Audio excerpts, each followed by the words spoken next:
এই জন্য নবীজির প্রতি ভালোবাসা ছিল বেশি। আমার আল্লাহ হয়েছে খুশি, দুনিয়াতেই বানাইছে জান্নাতবাসী। সুবহানাল্লাহ। আমার আল্লাহ জান্নাতে এই সাহাবীদেরকে দিয়েছেন আর করেছেন খুশি। আল্লাহ বলে, শোনো, শুধু জান্নাত দিয়েই হব না খুশি, আমি আল্লাহ তোমাদের সামনে এসে দেখা দেব। আর মহিলাটা ডাক দিয়ে বললেন, নবীজির সাহাবী, জানতে চাই, বলো বলো আমার স্বামী কেমন আছে? ওরে আল্লাহর বান্দি, তোমার স্বামী শাহাদাত বরণ করেছে। বলে, আল্লাহু আকবার কবীরা, আমি একটু মন খারাপ করি নাই। কাল কিয়ামতের ময়দানে আমার স্বামী বলেছে, বিবি বেঁচে থাকলে দেখা হবে, আর না হয় দেখা হবে কিয়ামতের ময়দানে। সাহাবীরা, আমি একটু বেজার হই নাই, একটু মনটা খারাপ হয় নাই। কিয়ামতের ময়দানে আমি হানজালার স্ত্রী হয়ে উঠতে চাই। সুবহানাল্লাহ। জোরে বলতে হবে, রিজিক দেওয়ার মালিক কে? সুস্থ রাখার মালিক কে? হায়াত বাড়িয়ে দেওয়ার মালিক কে?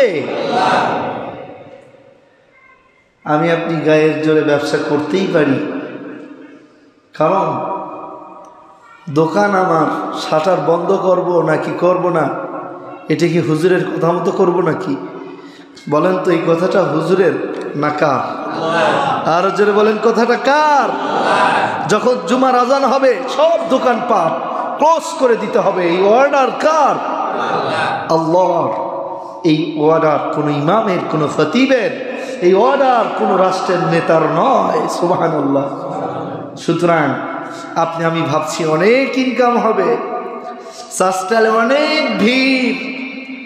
আল্লাহ বলে, চিন্তা করো না, চাষটালে অনেক ভিড়, তোমার ক্রেতারা খায় সুস্বাদু মিষ্টি চার ক্ষীর, আমি আল্লাহ তোমাকে পৌঁছে দেব জাহান্নামের নীর। জোরে বলেন ঠিক কিনা?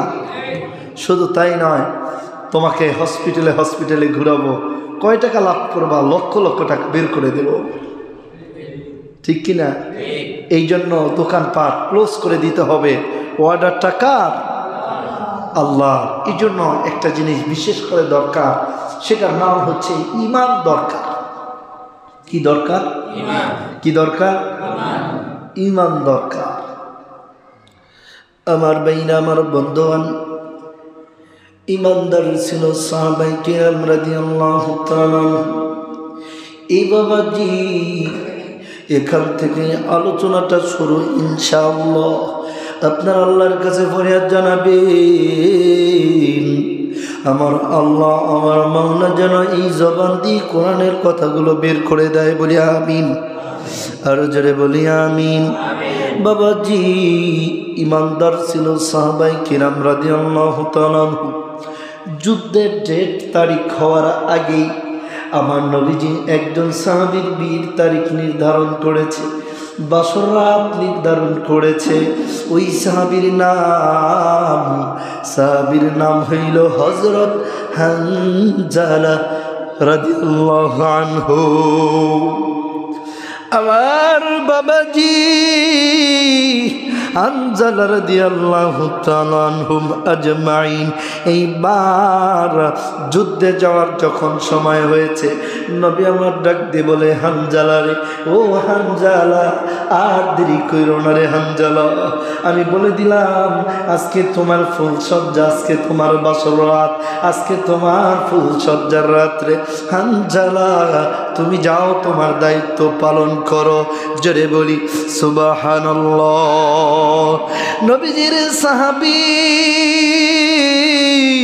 আমার নবীজির উপরে কোনো কথা বলতে পারলেন না। সাহাবী হানজালা আস্তে করিয়া নবীজিকে সালাম দিয়া মনক্ষুণ্ণ হইয়া বিবির কাছে চলে গেল। রুমের মধ্যে ঢুকতেই দেখে ঘোমটা দিয়া মশারির নিচে সাজানো গোছানো রুমের মধ্যে খাটিয়ার উপরে একজন সুন্দরী রমণী রূপসী একজন নারী বসা। এই নারী হানজালা রাদিয়াল্লাহু তাআলা আনহুর স্ত্রী। জোরে বলি সুবহানাল্লাহ। আমার ভাইরা রে, হানজালা রাদিয়াল্লাহু তাআলা আনহু এইবার স্ত্রীকে দেখা মনের চিন্তা ভাবনা কনভার্ট হইয়া জলিলুল কদর সাহাবী, নবীর আশিকান সাহাবী হামজা এইবার নিয়ত করে ফেলল, ফুল সজ্জা করে বাসরাত করব, কালকে সকালবেলা গিয়ে যুদ্ধে অংশগ্রহণ করব। আমার ভাইয়া, কেমন ইমানদার হইলে দোকান বন্ধ করা যায়, কেমন ইমানদার হইলে সব কিছু ক্লোজ করে দেওয়া যায়, কেমন ইমানদার হইলে আল্লাহর রাস্তায় জীবন দেয়া যায়। সুবহানাল্লাহ। হানজালা রাদিয়াল্লাহু তাআলা আনহু আমার নবীজির সাহাবী, ফুল সজ্জার রাত, বাসর রাত। বাবাজি, আমাদের অনেকের জীবনেই বাসর রাতটা হয়েছে। সত্যি একটা কথা বলতেই হয়, এই রাতটা সত্যি স্পেশাল। এই স্পেশালটা করে দিয়েছেন কে? আর জোরে বলতে হবে কে? হানজালা রাদিয়াল্লাহু তাআলা আনহু জলিলুল কদর সাহাবী, গভীর রাত্রিবেলায় ঘুম থেকে জাগ্রত হয়েছে। হানজালা আস্তে করে ডাকতে বলল, বিবি রে, বিবি দে তোর দে, বিবি ফরজ গোসলটা দিয়ে আসি। এইবার গোসল করার জন্য যখন বাইরে যাবে, দেখে পুরা মদিনায় কান্নার হিল্লিক পড়ে গিয়েছে। পুরা মদিনায় মানুষগুলো কান্নাকাটি করতেছে। কে যেন বলতেছে, রে নবী নাই, নবীজি উহুদ প্রান্তে শাহাদাত বরণ করেছে। হযরত হামজা রাদিয়াল্লাহু তাআলা আনহু আস্তে করে গায়ের উপর থেকে চাদরগুলো ফেলে দিয়া দৌড় দিয়ে চলে আসছেন বিবির কাছে। ডাকতে বলে, বিবি, বিবি দেখো খাটিয়ার পাশে তরবারি রাখা আছে, দেরে বিবি তরবারিটা, বেঁচে থাকলে দেখা হবে, না হয় দেখা হবে কিয়ামতের ময়দানে। ডাক দিয়ে বললেন, স্বামী গো, আপনি না ফরজ গোসল দিবেন রে স্বামী। ডাক দিয়ে বললেন, বিবি আমি মাত্রই শুনতে পেরেছি রে বিবি, আমার নবী নাই, কার জন্য গোসল দেব রে বিবি? তরবারিটা লইয়া হযরত হানজালা রাদিয়াল্লাহু তাআলা আনহু আর দেরি করে নাই, হযরত হানজালা রাদিয়াল্লাহু তাআলা আনহু উহুদ প্রান্তে চলে গিয়েছেন। এমন সময় হযরত সুহাইব রাদিয়াল্লাহু তাআলা আনহু সহ কিছু সাহাবী হানজালার কানে দিয়ে দিয়েছে, রে নবী নাই, নবীজি দুনিয়া থেকে চলে গিয়েছে। হযরত হানজালা রাদিয়াল্লাহু তাআলা ইতিমধ্যেই কাফেরদের সামনে তরবারি নিয়ে পৌঁছে গেছেন। হানজালা সাহাবী কাফেরদের সামনে যখন চলে গিয়েছে, কারা যেন রে সেই সুরঙ্গা পথের যেইখানে নবীজি বলেছেন এইখান থেকে সরিও না, এইখান কখনোই সরবা না, এই গেটটা তোমরা দখলে রাখবা, এই গেট দিয়ে যেন কেউ ঢুকতে না পারে। আমি নবী নির্দেশ দিলে এই গেটটা তোমরা উন্মুক্ত করে দিবা। আব্দুল্লাহ বিন উবাইয়ের নেতৃত্বে উহুদের যুদ্ধ হচ্ছিল। আব্দুল্লাহ ইবনে উবাই মুনাফিক ছিল। এই আব্দুল্লাহ ইবনে উবাই সাহাবীদেরকে ডাক দিয়ে বললেন, 300 সাহাবী শোনো, আমি তোমাদের ঘোষণা দিলাম, আমি তোমাদের লিডার, আমি তোমাদেরকে বলে দিলাম নবীজির কথা অনুযায়ী এই গেটটা আটকে রাখতে হবে। তবে শোনো, আমি বললাম এখন যুদ্ধে মুসলমান বিজয়ী হয়েছে, চলো আমরা যাই, নবী নাই, নবীজির লাশের কাছে চলে যাই। আমার নবীজির সাহাবী হানজালা মতো অবস্থায় গেটের সামনে পৌঁছে গিয়েছেন। কাফেররা দেখছেন গেটটা উন্মুক্ত। আমার নবীজি কথা অনুযায়ী কাফেররা গেট দিয়ে প্রবেশ করেছেন। হানজালাকে পাইয়া কাফেররা হানজালাকে বল্লম দিয়ে আঘাত করেছে। শত শত বল্লম তীর হানজালার শরীরের মধ্যে ঢুকেছে। একজন কাফের বেঈমান হানজালার গলা কেটে ফেলেছে রে। নবীজির সাহাবী হানজালা ডাপাক অবস্থায় দুনিয়ার থেকে চলে গিয়েছেন। আমার নবীজির সাহাবী হানজালা শাহাদাত বরণ করে দুনিয়ার থেকে চলে গেল। আমার নবীজির সাহাবী দুনিয়ার থেকে চলে যাওয়ার পর কিছুক্ষণ পর নবীজির হুঁশ আসলো, দেখলো নবীজির দন্দন মোবারক শহীদ হয়ে গিয়েছে, নবীজির দুটা দাঁত ভেঙে পড়ে গিয়েছিল। আমার নবীজি সাহাবায়ে কিরামকে ডাকতে বললেন, সাহাবীরা রে, প্রাথমিক অবস্থায় আমরা জিতে গেলাম, পরক্ষণে কি হলো বলো? সাহাবায়ে কিরাম বললেন, ইয়া রাসূলুল্লাহ, আব্দুল্লাহ বিন উবাই পাহাড়ের চিপায় যে দরজা, ওই দরজার সাহাবীদেরকে সরায় ফেলছে। বলে আব্দুল্লাহ বিন উবাই টাকা পেয়ে, অর্থ পেয়ে, রাজত্ব পেয়ে আব্দুল্লাহ বিন উবাই ধর্মকে বিক্রি করে মুনাফিক হয়ে গিয়েছে। আমার ভাইয়েরা, আমার বন্ধুগণ, নবীজির সাহাবী মৃতদেহ শহীদ হয়ে পড়ে আছেন, রক্তে রঞ্জিত। আমার নবী সাহাবীদের কাছে বর্ণনা শুনি না, আমার নবীজি যুদ্ধ থেকে যখন বিজয়ী নিয়ে রওনা হয়, এমন সময় একজন নারী দাঁড়ায় দাঁড়ায় কাঁদতেছে আর সাহাবীদেরকে ডেকে ডেকে বলতেছে, সাহাবীরা রে, তোমরা আমাকে সঠিক সংবাদটা দাও, ও সাহাবীরা তোমরা আমাকে জানায় দাও, বলো তো বলো তো আমার রাহমাতাল লিল আলামিন নবীজি কেমন আছে? মহিলা প্রশ্নের জবাবে সাহাবায়ে কিরাম ডাকতে বললেন, আল্লাহর বান্দি, তোমার নবীজি ভালো আছেন। ও আল্লাহর বান্দি, তুমি এইভাবে রাস্তায় কেন দাঁড়ায় কাঁদতেছো? বলে, আমি শুনেছি রাহমাতাল লিল আলামিন শহীদ হয়ে গিয়েছেন। বলে, না, নবীজির দাঁত শহীদ হয়েছে, নবীজি জীবিত আছেন, নবীজি আসতেছে। সাহাবীরা রে, গত রাতেই তো আমার ফুল সজ্জা হয়েছে রে সাহাবীরা, তোমাদের কাছে জানতে চাই, বলো বলো আমার স্বামী হানজালা কেমন আছে? সুবহানাল্লাহ। আমাদের স্ত্রীরা হইলে আগে জিজ্ঞাসা করতো মসজিদের ইমাম সাহেব মারা গেছে, এটা জিজ্ঞেস করতো নাকি জিজ্ঞেস করতো আমার স্বামী কেমন আছে? বলেন বলেন বলেন, আমার স্বামী কেমন আছে? কিন্তু হানজালার স্ত্রী বলেন, আগে বলো আমার নবীজি কেমন আছে? সাহাবায়ে কিরাম বললেন, নবীজি ভালো আছেন। বলে, নবীজি আসতেছেন? বলে, তাই নাকি? বলে, হ্যাঁ। বলে, তাইলে বলো আমার স্বামী কেমন আছে? তার মানে স্বামীর চাইতেও আমার নবীজির প্রতি ভালোবাসা কম না বেশি? এই জন্য নবীজির প্রতি ভালোবাসা ছিল বেশি। আমার আল্লাহ হয়েছে খুশি, দুনিয়াতেই বানাইছে জান্নাতবাসী। সুবহানাল্লাহ। আমার আল্লাহ জান্নাতে এই সাহাবীদেরকে দিয়েছেন আর করেছেন খুশি। আল্লাহ বলে, শোনো, শুধু জান্নাত দিয়েই হব না খুশি, আমি আল্লাহ তোমাদের সামনে এসে দেখা দেব। আবার মহিলাটা ডাকতে বললেন, নবীজির সাহাবী জানতে চাই, বলো বলো আমার স্বামী কেমন আছে?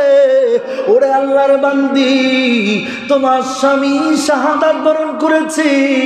বলে, আল্লাহু আকবার কবীরা, আমি একটু মন খারাপ করি নাই। কাল কিয়ামতের ময়দানে আমার স্বামী বলেছে, বিবি বেঁচে থাকলে দেখা হবে, আর না হয় দেখা হবে কিয়ামতের ময়দানে।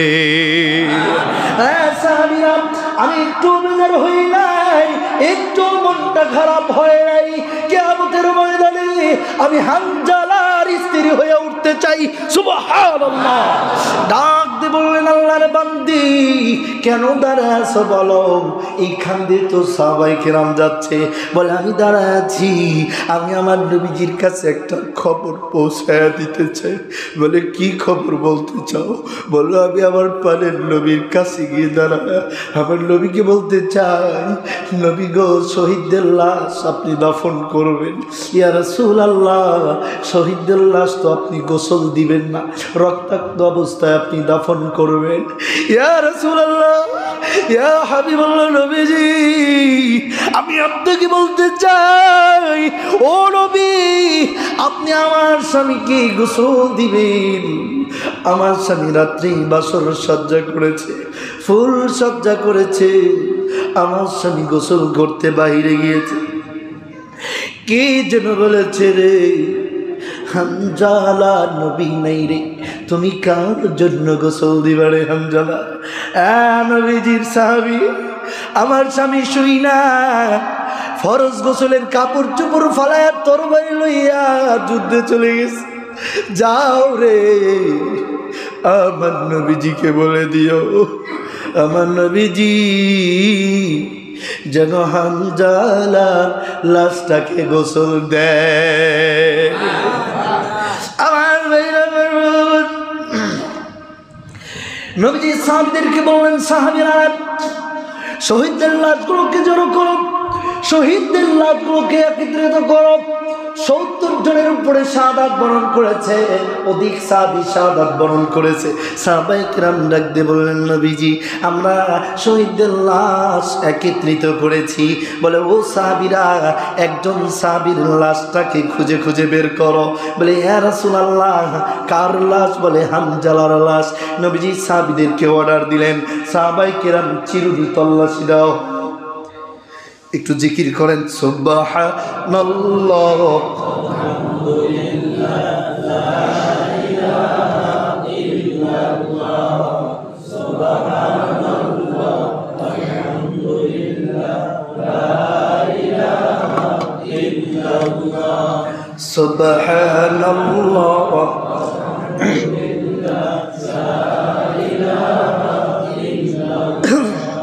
সুবহানাল্লাহ। একটু চেপে বসি, চেপে বসি, চেপে বসি। সুবহানাল্লাহ। একটু বলেন আর ঘাড় ঘুরে দেখেন পাশের জন বলতেছে কিনা, যে বলতেছে তার ঈমান তাজা হয়েছে। সুবহানাল্লাহ,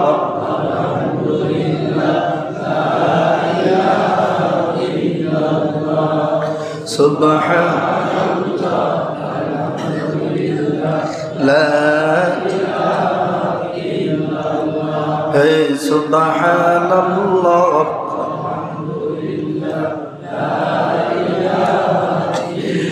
কয়েকজন সাহাবী আমার নবীর সামনে ঈশা আমার নবীজিকে ডাক দিয়ে বললেন, ইয়া রাসূলুল্লাহ, ইয়া হাবিবাল্লাহ, আমরা শহীদদের লাশ একত্রিত করেছি। আমার নবীজি বললেন, সাহাবীরা রে দেখো তো হানজালার লাশ খুঁজে পাওয়া যায় নাকি? সাহাবায়ে কিরাম বললেন, ইয়া রাসূলুল্লাহ হানজালার লাশ এই উহুদের প্রান্তে কোথাও খুঁজে পাওয়া যায় না। সুবহানাল্লাহ। আমার নবীজি চিন্তায় পড়ে গেলেন। আমার নবীজি ভাবতেছেন, কাফেররা বুঝি হানজালার লাশটা নিয়ে গেছে, কাফেররা বুঝি হানজালার দেহটা আমাদেরকে দিবে না রে।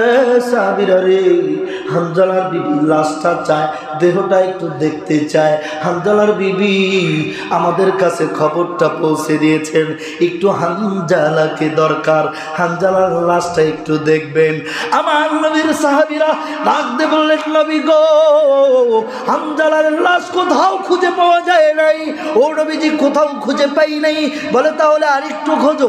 ও নবীজি কোথাও পাই নাই।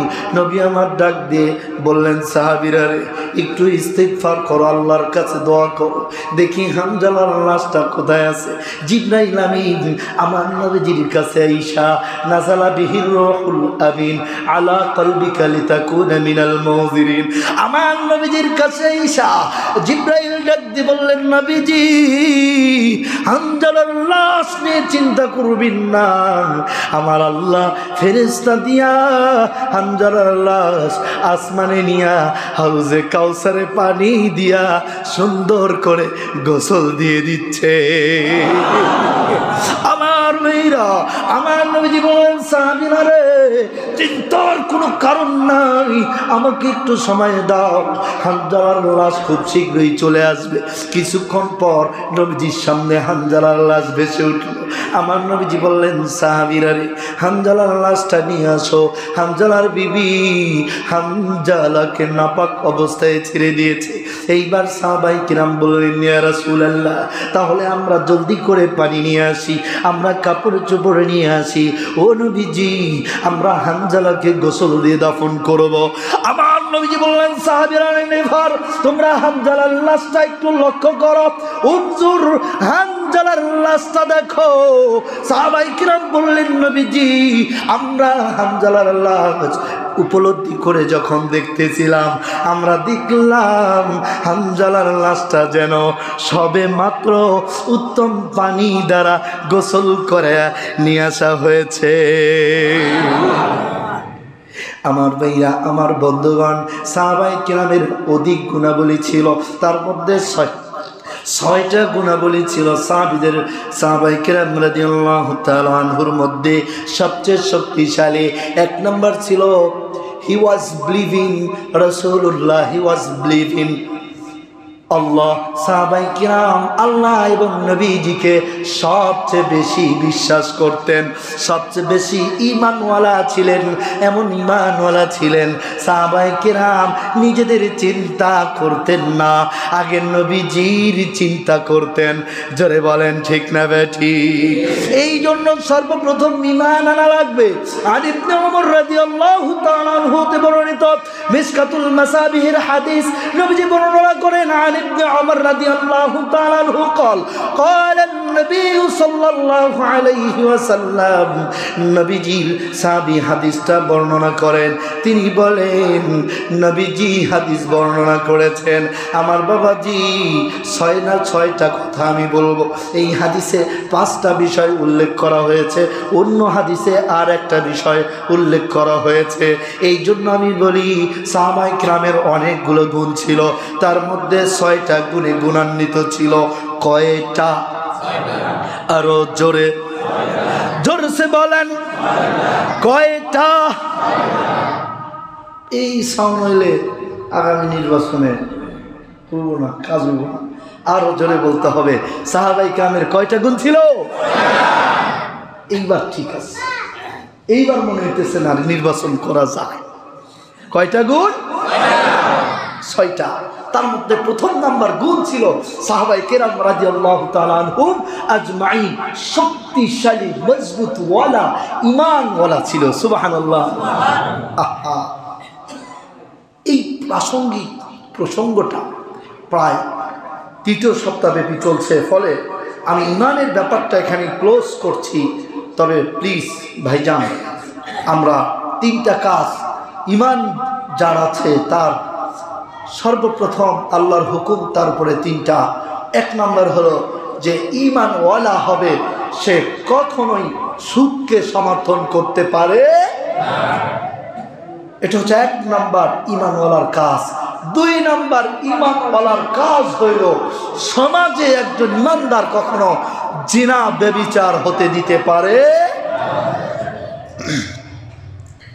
আজকে সুদের ব্যাপক ব্যাখ্যা, আমরা চরম হারে সুদ খাই।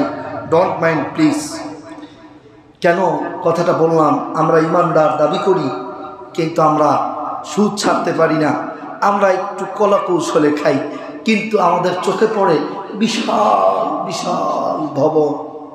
আমাদের চোখে আহা, রিক্সাওয়ালা যে সুদ খায় সেটা আমাদের চোখে পড়ে না।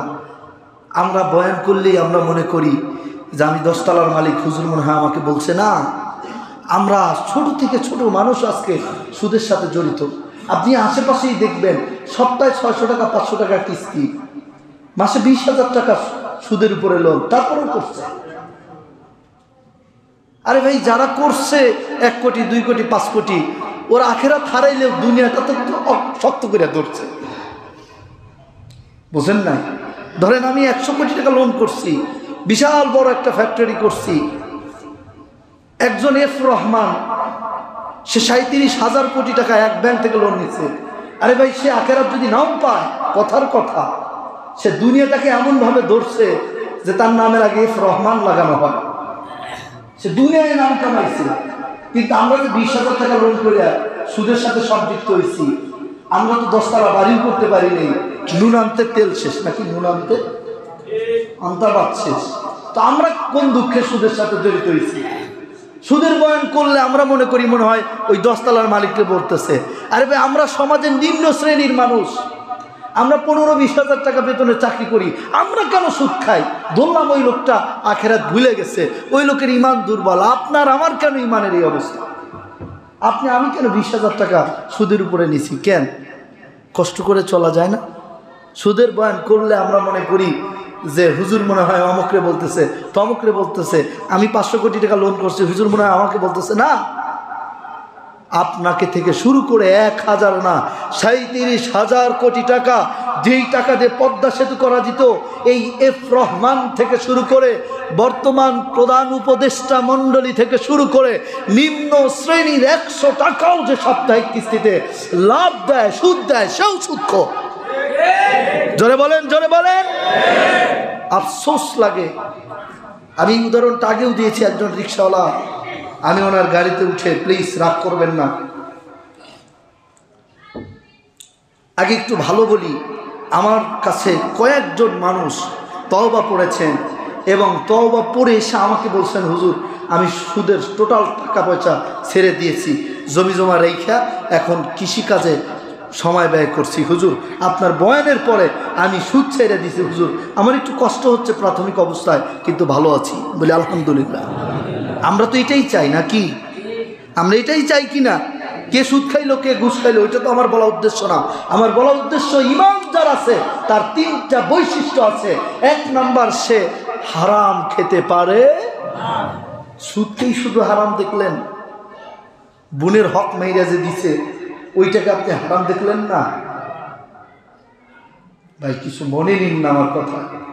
50,000 টাকা হুজুরের বিকাশ অ্যাকাউন্টে, সরি হুজুরের ব্যাংক অ্যাকাউন্টে দিয়ে আসতে হবে, দিয়ে এসে ডেট নিতে হবে।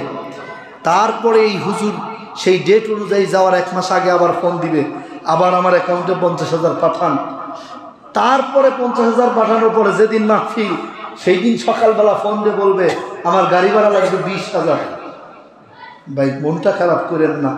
আবার যখন মাহফিল শেষ, 1 ঘন্টা বয়ান করছে, করার পর যখন যাবে তখন বলতেছে আমার পার্সোনাল অ্যাসিস্ট্যান্টের সাথে একটু কথা বলেন।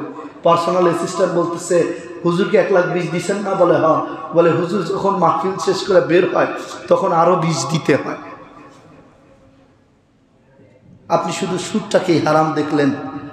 ইসলামে অতিরঞ্জিত কোনো কিছুকেই হালাল করা হয় নাই। আমি বলছি না ডাইরেক্ট হারাম, কিন্তু আমি এটা বলছি ইসলাম অতিরঞ্জিত কোনো কিছুকেই হালাল করেন নাই। আপনি আপনার উপরে বিয়ে ফরজ হয়েছে, আপনি 1টা করেন, 2টা করেন, 3টা করেন, আপনার বেশি প্রয়োজন আপনি 4টা করেন, আপনি 5টা বউ একসাথে রাখবেন, এই অনুমতি ইসলাম আপনাকে দেয় নাই। আমার এই আলোচনাগুলো ইদানিং মিডিয়াতে যায়। আমি যে কথাটা বলতে চাচ্ছি, যারা মিডিয়াতে আমার বয়ান শুনবেন প্লিজ আপনারা মাইন্ড করবেন না, কারণ আমরা অতিরঞ্জিত যারা করছি হুজুর হয়ে, আমরাও কোনো না কোনোভাবে সুদের সাথে, হারামের সাথে, কোনো না কোনো অন্যায়ের সাথে যুক্ত আছি। যারা বলেন ঠিক কিনা? এইটাই সমাজ থেকে দূর করতে হবে। এটা একজন ইমাম থেকে শুরু করে, মসজিদ কর্তৃপক্ষ থেকে শুরু করে, মাহফিল কমিটি থেকে শুরু করে প্রত্যেকের উপরে ইমানি দায়িত্ব, ঠিক কিনা বলেন? কোনো পাক্কা সুদখোর যদি আজকের বয়ানে তওবা করে, আমি আজ থেকে তওবা করলাম সুদ খাবো না, আপনি জানেন ওই লোকটা আপনার আমার চেয়েও ভালো। সুবহানাল্লাহ। আরো জোরে বলেন না, আরো জোরে বলেন না। এবার আপনি বলবেন হুজুর আমার জীবনে 40টা বছর আমি হারাম খেয়েছি, 40টা বছর আমি অন্যায় করেছি, হুজুর আর 40 বছর বাঁচবো কিনা জানি না। হুজুর আমি আপনার কাছে জানবার চাই আমার এই এতদিনের বদ আমলগুলো কি হবে? আল্লাহ বলে বান্দা হতাশ হয়েও না, তওবা করেছো? বলে হ্যাঁ তওবা করেছি। বলে টেনশন করো না। আল্লাহ বলেন ইল্লা মান তাবা ওয়া আমানা ওয়া আমিলা সালিহান ফাউলাইকা ইউবাদদিলুল্লাহু সাইয়্যাতিহিম হাসানাত। আল্লাহ বলছেন চিন্তা করো না, ইল্লা মান তাবা ওয়া আমানা ওয়া আমিলা সলিহা। তুমি যদি তুমি যদি আল্লাহর উপরে বিশ্বাস করো, ইফ ইউ বিলিভ, যদি তুমি আল্লাহর উপরে বিশ্বাস রাখো, আর যদি তুমি ওয়া আমিলা সলিহা নেক কাজ করো, ফাউলাইকা ইউবাদদিলুল্লাহু সাইয়্যাতিহিম হাসানাত। তুমি যে তওবা করে ফিরে আসলা, বান্দা 40 বছর অন্যায় করেছো ব্যাপার না, ইউবাদদিলুল্লাহু সাইয়্যাতিহিম হাসানাত। এই 40 বছর 40 কোটি টাকা সুদ খাইছো, এই 40 বছর 40,000 নারীর সাথে খারাপ ব্যবহার করেছো, এই 40 বছর বাবা মাকে কষ্ট দিয়েছো, এই 40 বছর মসজিদ মাদ্রাসা ভাঙছো, এই 40 বছর আলেমদের বিরোধিতা করছো, এই 40 বছর ইসলামের বিরোধিতা করছো। বান্দার চিন্তার কারণ নাই, এই সব বিরোধিতাকে আমি আল্লাহ উল্টায়া ইউবাদদিলুল্লাহু সাইয়্যাতিহিম হাসানাত। এই যে তুমি হাজার হাজার পাপ করছো, এই হাজার হাজার পাপকে আমি আল্লাহ হাজার হাজার নেক বানায়া দেব। আর জোরে বলেন সুবহানাল্লাহ। তাহলে চিন্তা আছে? কোনো চিন্তা আছে? আমরা এখান থেকে সিদ্ধান্ত নিয়ে নেই, আমি যে রিক্সা কিনছি লোন কইরা কিস্তি তুইলা এই হারাম কিস্তিতে যাব না। ভাই কিস্তি আমারও আছে, আলহামদুলিল্লাহ বলেন, জোরে বলেন আলহামদুলিল্লাহ। কেন আলহামদুলিল্লাহ বলবেন জানেন? আমার কিস্তিও 10,000, আমি পরিশোধও করব 10,000। সুবহানাল্লাহ বলেন, আরো জোরে বলেন। তারপরে ধর্ম উপদেষ্টা এফ আব্দুল খালেক সাহেব এই কয়েকদিন আগে ঘোষণা দিছে যে মসজিদের ইমামদেরকে 1 লক্ষ টাকা লোন দেওয়ার বাজেট পাস করার চিন্তা ভাবনা প্রক্রিয়া দিই, এবং এর কোনো ইন্টারেস্ট সুদ বুঝে আসছে তো? তাইলে যদি এরকম হয় ভালো হবে না? ভালো হবে না ভাই? ভালো হবে না? এই কোন শীতে যারা একটি সন্তানের বাবা, সন্তানের জন্য এক্সেট প্যাম্পাস, যেটা মেয়ে বা ছেলের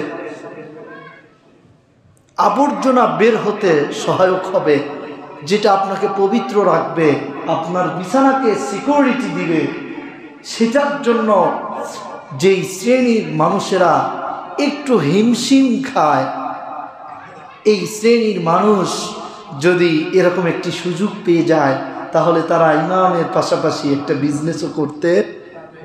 আপনারা খুশি না? এটা আপনারা চান না? এটা চান না? কারা হাত তোলেন তো একটু দেখি। তার মানে চান সবাই, আল্লাহ কবুল করেন। আর জোরে বলে আমিন। আমি চাচ্ছি আপনারা লোন যদি এরকম কোথাও পান যেখানে সুদ মুক্ত, যা দিবেন তাই নিবেন। আপনি জানেন সুদ মুক্ত লোন দিলে লাভ কি? এই লোনকে বলা হয় কর্জে হাসান। এই লোনকে কি বলা হয়? বলেন বলেন বলেন। কর্জে হাসানা। একজন মানুষ বিপদে পড়ছে, আপনি 5-10 হাজার 2,000 টাকা তাকে দিতেন। ইসলাম বলছে আপনি 100 টাকা দিয়েছেন, আপনি 300 টাকা আল্লাহর ঘরে একেবারে দিয়ে দিলে যে সওয়াব পেতেন, সেই সওয়াব আল্লাহ দিয়ে দিবেন। আবার ভাই মানুষও মাইন্ড করেন না? মানুষও নেওয়ার সময় কি দুলাভাই, আরে বোন জামাই, আহারে মীর জামাই, আহারে আদরের দুলালি, দোস্ত তুই আমার জীবনের সব রে, একটু বিপদে পড়ছি তুই দিবি না? টাকা নেওয়াও শেষ, ফোন দেওয়াও শেষ। বলেন বলেন বলেন বলেন। আবার যদি কিস্তিতে সুদের উপরে নেয়, তাইলে মাসের 10 তারিখে দেওয়ার কথা 9 তারিখে যা বলে ভাই মন খারাপ করেন না, সামনে মাসে আরো 1 দিন আগে কিস্তিটা দেব। বলেন বলেন বলেন। সমাজে 2টা সেক্টরই ঠিক করতে হবে। যিনি নিবেন তাকে আমানতদার হতে হবে, যিনি দিবেন তাকে সহনশীল হতে হবে। কেন বললাম জানেন? আজকে আমাদের সমাজে হাওলাত বিলুপ্ত হয়ে গেছে। কর্জে হাসানা উঠে যাওয়ার 1 নাম্বার কারণ হলো আমরা যারা নেই তারা ঠিক মতো পরিশোধ করি না। এখন আপনি টাকা আলারে দোষ দিবেন, আপনি আমি তো ভালো না, কারণ আপনি আমি গরিব, আপনি আমি যার থেকে টাকাটা নিচ্ছি, হে বেচারা তো টাকা দিয়ে চরম বিপদে। কি বিপদে পড়ছে না? এখন টাকাটা চাইতেও পারে, আবার নিজেরও দরকার। লাস্টে একবার যখন চাইতে যায় তখন ভাই 15 তারিখে ফোন বন্ধ। পরের দিন ভাই কালকে ফোন দিছিলেন, আমি তো ব্যস্ত ছিলাম, ভাই আমি সামনে মাসে 20 তারিখে দেবো। সামনে মাসের 20 তারিখে ওনার খবরই নেই। 25 তারিখে গিয়ে ভাই 2 মাস পর দেবো, আপনি টেনশন করেন না। 2 মাস পর যখন ফোন দিচ্ছে তখন এই মিয়া 10,000 টাকা হাওলাত নিয়ে নিয়ে বিপদে পড়ছি না, আপনি বারবার ফোন দেন।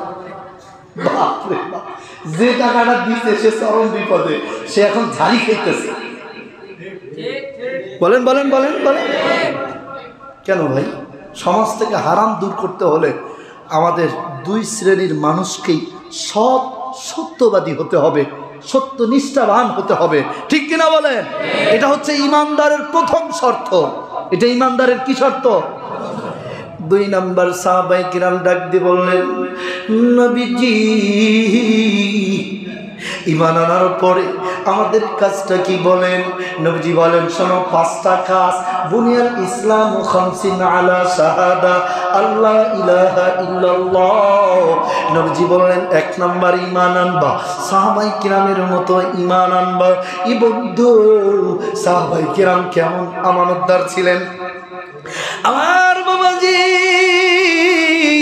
সাহাবায়ে কিরাম কেমন মুত্তাকি, কেমন সত্যবাদী ছিলেন। আল্লাহ যদি বাঁচা রাখে আগামী জুমায় ইনশাআল্লাহ তাসিন পাস একটু আলোচনা করব ইনশা।